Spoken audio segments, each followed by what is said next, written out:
Hello and welcome to Glendale Today.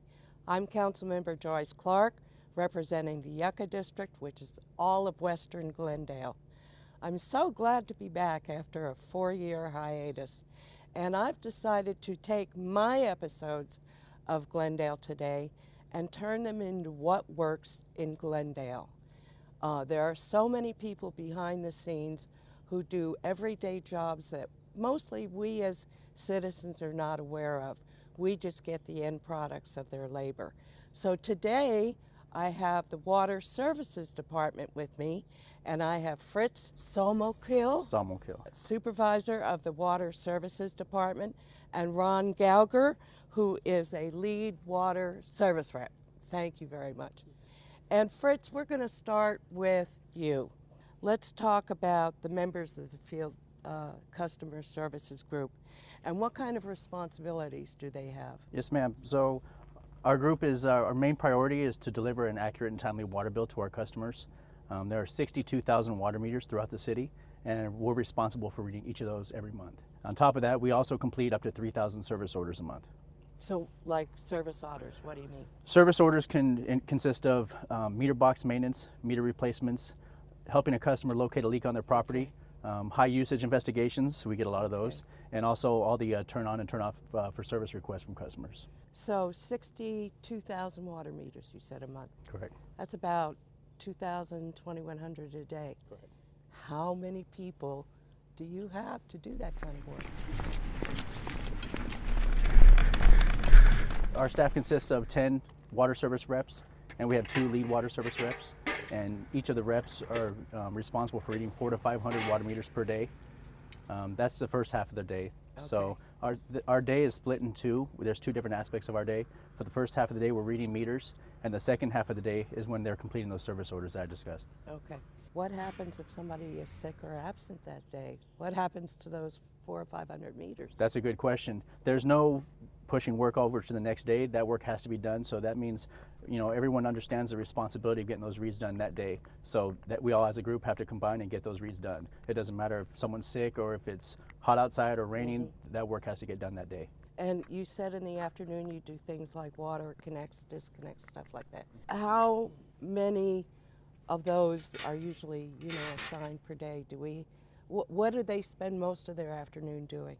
It's a medley of work. It can be, it's not just one task that's assigned, so they can have a handful of turn-ons and a handful of turn-offs. Okay. They can also be doing test meters, replacements, and typically it's anywhere from 20 to 50 orders in the afternoon. Wow. Wow, these guys are busy. Yes. So I'm going to bring in Ron Gouger. And Ron, I can't believe that you've got to read 4 or 5. That's why you're so skinny, is you have to read so many meters every morning. You really have to hustle, don't you? Yes, we do.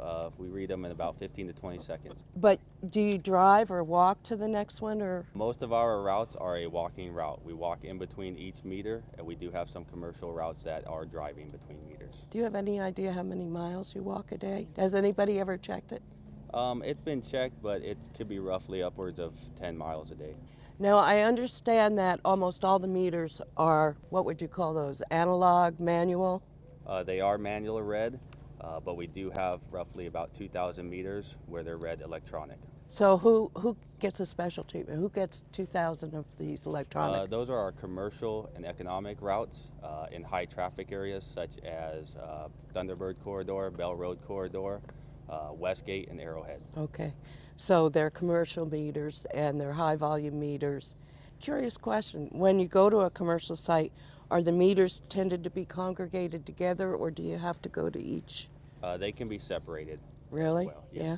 What's the weirdest thing you've ever had to deal with as a meter reader? The weirdest thing would probably be one time that I opened the meter lid to check a read, and I had 2 snakes jump out at me. Oh my God. Kind of jumped back. The snakes both ran into a nearby bush, and luckily I was still able to get the read and continue on.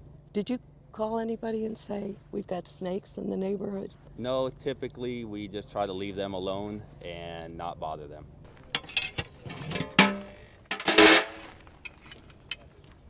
Oh, that's not too dirty. But how can you read it? I mean, And it's a little under, what, 6? Well, what we read is the white background with the black numbers. So on this instance, it is 1900.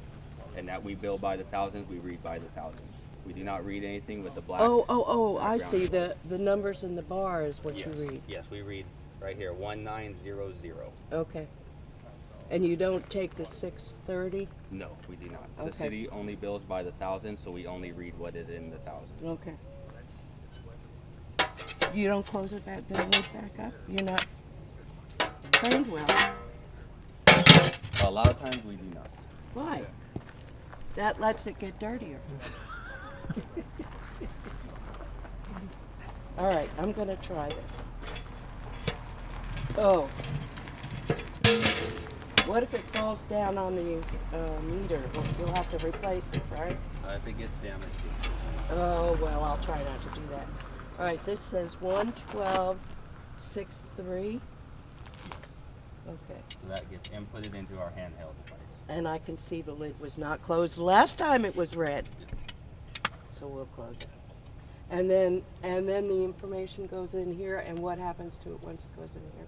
Once it is inputted into our handheld device, later that afternoon it goes into a docking station at our office and it gets downloaded into our billing system. Okay. I'm gonna do it this way.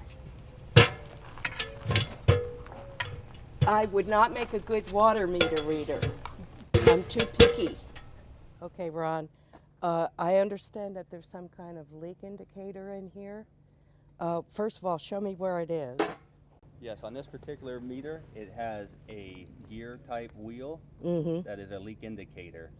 This is also a low flow indicator, so as you can see in this meter here, it is actually spinning. This indicates that water is going through the meter at this But time. it's very slow, right? Yes, it's very slow, so the more water that goes through it, the faster it will actually be spinning. So if it's spinning a lot, does that mean there's a leak? It doesn't necessarily mean there's a leak. It may mean that they have something turned on in the property. If the customer knows that they have everything turned off at their property and there should be no water going anywhere, and they come out and check their meter, if that leak indicator is turning, it is indicating that water is going through the meter and there is potentially a problem with the leak. Okay, so you come and you read the meter and you see that wheel spinning. Do you do anything? Well, not necessarily when we read the meter. We don't necessarily do anything because the customer could be home. They could be using water. It could be to a pool with an automatic filler. There's lots of different things, but we do look at abnormal usage. So, like, if you saw that spinning, would you make a note of it and say, have someone call the homeowner and say, we noted that you're using an abnormally high amount of water? What we will do is we will notice if there is abnormal high water. Our handhelds are also will audit if there is any type of high usage. It will notify us in the field, and at that point we can then put a code in our handheld that we will put into our billing system, and that allows us to go out and notify the customer. And we can also, while we were out reading meters, we can also, if we notice abnormal high usage, we can also try to notify the customer. Okay, that's good, because what good is it if you note it if the customer doesn't know that there might be a problem as well? That's right. Okay, very good. How does the city determine what a customer's sewer billing is? Your water meter not only determines your charges for your water usage, but that's how we also determine your sewer charges. We take your usage, your water usage from the months of January, February, March, and then we apply those for your sewer charges. And we use those 3 months because those are typically the months that you use the lowest amount of water. Okay. What if I get a sewer charge and I don't think it's right? What can I do? There's an appeals process, and they can go onto our website and apply for a sewer appeal, or they can call our water billing department directly at 623-930-3190. Okay. Well, I want to thank both of you for giving us a little glimpse into what you do in reading meters and making sure that we're all billed properly. And in the second half, we're going to do something down and dirty. We're going to look at sewer pipes, no, wastewater pipes. So join us in a minute or two after this break.